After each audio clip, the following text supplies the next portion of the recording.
सबको नमस्ते எல்லோருக்கும் வணக்கம். ஹிந்தி பிரச்சார் வாகினி 1 பிராத்மிக்கில் உள்ள தோஹே கண்டஸ்து ஈரடி மனப்பாடம் மெமரி போயம் கபீர்தாஸ், ரஹீம், துளசிதாஸ் இவர்கள் எழுதிய அருமையான தோஹை பற்றி தெளிவாக பார்க்க போகிறோம். முதலில் கபீர்தாஸ் எழுதிய தோஹை பற்றி பார்ப்போம். சாது ஐசா சாகியே जैसा सूप सुबाय सार सार को कही रहे तोता தேயை உடாய். தமிழ் அர்த்தங்கள். சாது துறவி, நல்லவர். சாகியே வேண்டும். சூப் என்றால் முரம் என்று அர்த்தம். சுபாய் சுபாவம், குணம். சார் உட்கருத்து. தோத்தா ஒன்றும் இல்லாத. தேயி குப்பை. உடாய் பறக்க விடுதல். साधु ऐसा चाहिए जैसा सूप सुबाय सार सार को कही रहे तोता தேயை உடாய். இதன் அர்த்தங்களை பற்றி பார்ப்போம். சாது என்றால் செயின்ட் துறவி, நல்லவர் என்று பார்த்தோம். சாகியே என்றால் வேண்டும். சாது ஐசா சாகியே ஒரு நல்ல மனிதன், ஜென்டில்மேன் எப்படி இருக்க வேண்டும். ஜைசா சூப் சுபாய், சூப் என்றால் முரம், சுபாயினா குட் கேரக்டர், அதாவது நல்ல குணம் என்று பார்த்தோம். சைசா சூப் சுபாய் என்றால் முரத்தின் கேரக்டர் போல, முரம் எப்படி இருக்கும் அதுபோல அவரின் குணம் இருக்க வேண்டும். சார் சார்கோ கஹி ரகை, சார் என்றால் உட்கருத்து, அதாவது முழுமையான உட்கருத்து என்னவென்றால், முரத்தை வைத்து நாம் என்ன செய்வோம்? நெல், தானியம், அரிசி இவற்றை எல்லாம் புடைப்பார்கள். அப்படி செய்யும் போது அதில் உள்ள தூசி, தேவையில்லாத குப்பை, கல் இப்படி உள்ளவை தனியாக பிரிந்து வந்துவிடும். நாம் அதுபோல தோத்தா தேயி உடாய், தோத்தா தேவையில்லாத, தேயினா குப்பை, உடாய் என்றால் பறந்து போகுதல். தேவையில்லாத குப்பை பறந்தது போல் ஒருத்தரிடம் நாம் பிடிக்காத கெட்ட விஷயம் அவரிடம் இருந்தாலும் அவரிடம் நிறைய நல்ல பழக்கங்கள், குணங்கள் இருந்தால் நாம் அந்த நல்ல விஷயத்தை மட்டுமே எடுத்துக்கிட வேண்டும். தானியங்களை புடைக்கும் போது எப்படி தேவையில்லாததை தனியாக பிரித்தோமோ அதுபோல ஒருவரிடம் பழகும் போது அவர்களின் நல்ல பழக்க வழக்கங்களை மட்டுமே நாம் எடுத்துக்கிட வேண்டும் என்று நமக்கு இங்கு கபீர்தாஸ் தெளிவாக கூறுகிறார். அடுத்த தோகை. செய்யும் வேளையில் அவசரப்படக்கூடாது. பொறுமையாக நிதானமாக செயல்பட்டால் வெற்றி கிடைக்கும் என்பதனை கபீர்தாஸ் தீரே தீரே ரே மனா தீரே சப் குச் கோய் மாலி சீஞ்சை சவுக்கடா கிருது ஹாயே ஃபல் கோய் என்ற அருமையான தோகையின் மூலம் நமக்கு புரிய வைக்கிறார். தமிழ் அர்த்தங்கள்.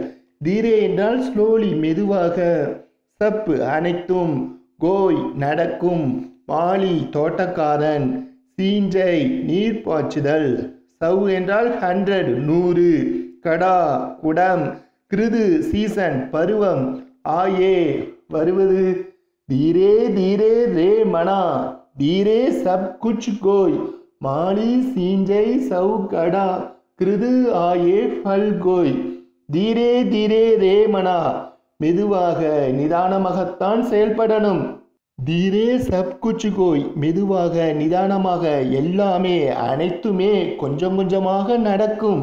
மாலி சீஞ்சை சவு கடா தோட்டக்காரர், சவு என்றால் 100 என்று பார்த்தோம். சீஞ்சை என்றால் நீர் பாய்ச்சுதல், கடா என்றால் குடம், அதாவது 100 குடம் நீர் பாய்ச்சினாலும் ஒரு நாளில் செடி பெரிதாகி நமக்கு கனி தருவதில்லை. கிருது ஆயே ஃபல் கோய் சீசன், அதுக்குன்னு ஒரு சீசன் வரணும், பருவம் வரணும், அப்பொழுதுதான் நமக்கு அதனுடைய ரிசல்ட் பலன் கிடைக்கும். அதுவரை நாம் பொறுமையாக காத்திருக்க வேண்டும். கபீர்தாஸ் இந்த தோகையின் மூலமாக நமக்கு புரிய வைக்கிறார். Next memory poem. தருவர் ஃபல் நகி காத்கைன் சர்வர் பியாகி நாபான் கஹி ரஹீம் பர்காஜ் ஹீத் சம்பந்தி சஞ்சகி சுஜான். தமிழ் அர்த்தங்கள். தருவர் என்றால் மரம், ட்ரீ. ஃபல் என்றால் பழம். காத் சாப்பிடுதல். சர்வர் குளம். பியகி குடித்தல். பர்காஜ் பிற மனிதர். ஹித் நன்மை. சம்பந்தி செல்வம். சஞ்சகி சேகரிப்பு. சுஜான் நல்லவர். தருவர் ஃபல் நகி காத்ஹைம் சர்வர் பியாகி நாபான் கஹி ரஹீம் பர்காஜ் ஹீத் சம்பதி சஞ்சகி சுஜான். தருவர் என்றால் ட்ரீ, ஃபல்னா ஃப்ரூட்ஸு, நகினா இல்லை, காத்துனா சாப்பிடுவது. அதாவது தருவர் ஃபல் நகி காத்கைம், மரம் தன்னுடைய பழத்தை தானே சாப்பிடுவதில்லை. சர்வர் பியகி நா பான், சர்வர் என்றும் கூறலாம், தாளப் என்றும் கூறலாம். குளம் என்று அர்த்தம். குளத்தில் உள்ள தண்ணீரை குளம் தானே குடிப்பதில்லை, மற்றவர்கள்தான் உபயோகப்படுத்துகிறார்கள். மரத்தில் உள்ள பழத்தை தானே மரமே சாப்பிடுவதில்லை, மற்றவர்கள் தான் சாப்பிடுகிறார்கள். அதுபோல கஹி ரஹீம் பர்காஜ் ஹீத், ரஹீம் என்ன சொல்கிறார் என்றால் பிற மனிதர்களுக்கு நன்மை செய்ய வேண்டும் என்கிறார். சம்பதி சஞ்சகி சுஜான், தான் சேர்த்து வைத்த செல்வத்தை, சம்பதினா செல்வம், சஞ்சகினா சேர்த்து வைத்ததை, சுஜான் என்றால் நல்லவர், அதாவது ஜென்டில்மேன். எப்பொழுது தான் சேர்த்து வைத்த செல்வத்தை மற்றவர்களின் நன்மைக்கு பயன்படுத்த வேண்டும், பிறருக்கு உதவி செய்ய வேண்டும். அப்படி செய்பவர்கள்தான் உண்மையில் நல்ல மனிதர், அவரே பெரிய செல்வந்தர் என்று நமக்கு ரஹீம் கூறுகிறார். Next memory poem. சிறிய துரும்பும் பல்குத்த உதவும் என்ற பழமொழிக்கு ஏற்ப சிறிய பொருளை தேவையில்லை என்று உதாசீனம் படுத்தாதே என்பதனை அருமையான இந்த தோகையின் மூலம் நமக்கு புரிய வைக்கிறார். ரஹீமன் தேஹி படேன்கு லகுனா தீஜியே டாரி ஜஹா காம் ஆவே சூயி கஹா கரே தர்வாரி. இந்த தோகையின் தமிழ் அர்த்தங்கள். தேஹி என்றால் பார் என்று அர்த்தம், படேனா பெரிய, லகுனா சிறியது, நா தீஜியே டாரி கொடுக்க வேண்டாம், ஜஹா எங்கே, சூயி ஊசி என்று அர்த்தம், தர்வாரினா வாள். ரஹிமன் தேஹி படேன் கோ லகு நா தீஜியே டாரி ஜஹா காம் ஆவே சூயி கஹா கரே தர்வாரி. இந்த தோகையின் விளக்கத்தை பார்ப்போம்.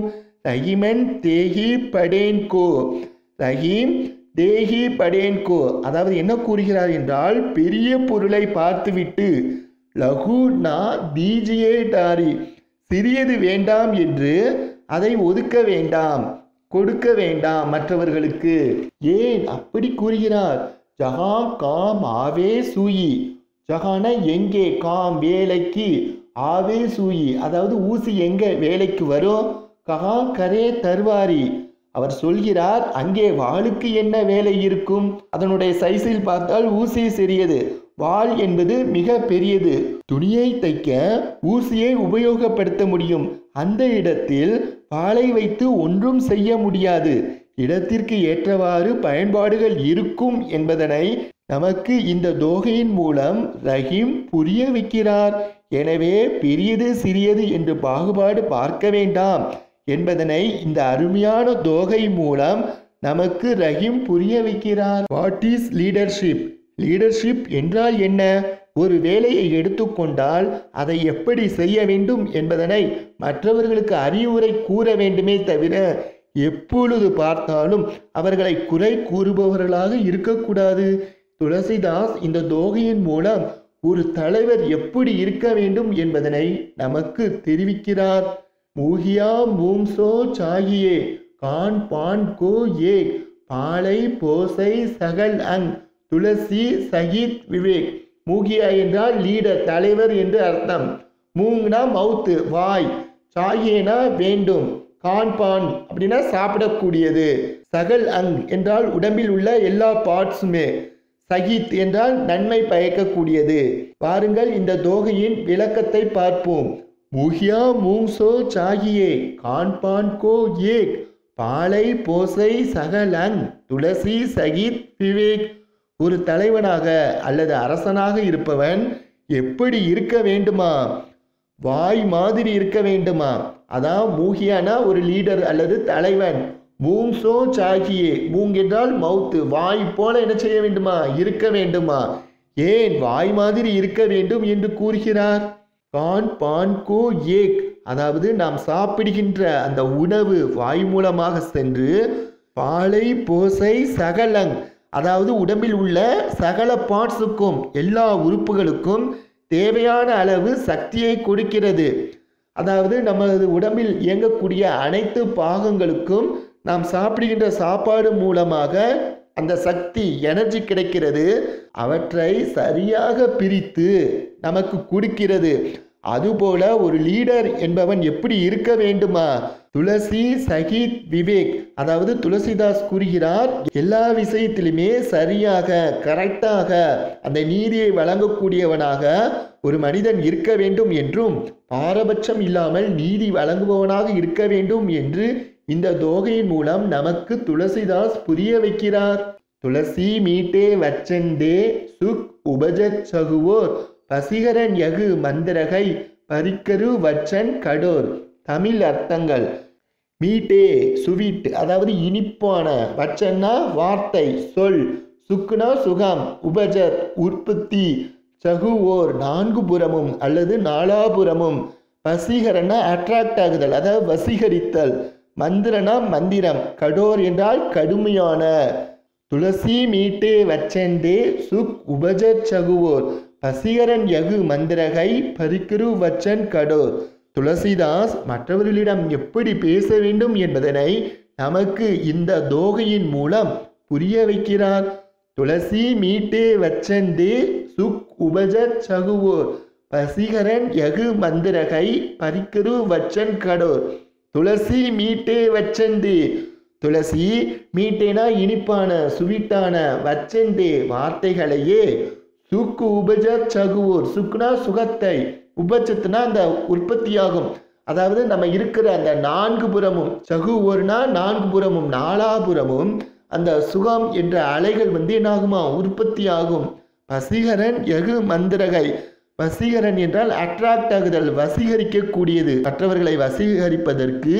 யகு மந்திரகைனா இதுதான் மந்திரம். பரிக்கரு வச்சன் கடோர், அதாவது கடுமையான வார்த்தைகளை பேசுவதை விட்டுவிட்டு நாம் இனிமையான வார்த்தைகளை பேச வேண்டும் என்பதனை இந்த தோகையின் மூலம் நமக்கு துளசிதாஸ் தெளிவாக புரிய வைக்கிறார். எல்லோருக்கும் இந்த தோகை நன்றாக புரிந்திருக்கும் என்று நான் நம்புகிறேன். லைக் பண்ணுங்க, ஷேர் பண்ணுங்கள் மற்றும் உடனே நமது சேனலை சப்ஸ்கிரைப் பண்ணுங்கள். ஹிந்தியில் பிறரிடம் பேசுவதற்கு முயற்சியை இன்றே தொடங்குங்கள். முயன்றால் முடியாதது எதுவுமே இல்லை. முயற்சி திருவினையாக்கும். All the best. தேங்க்யூ. தன்யவாத்.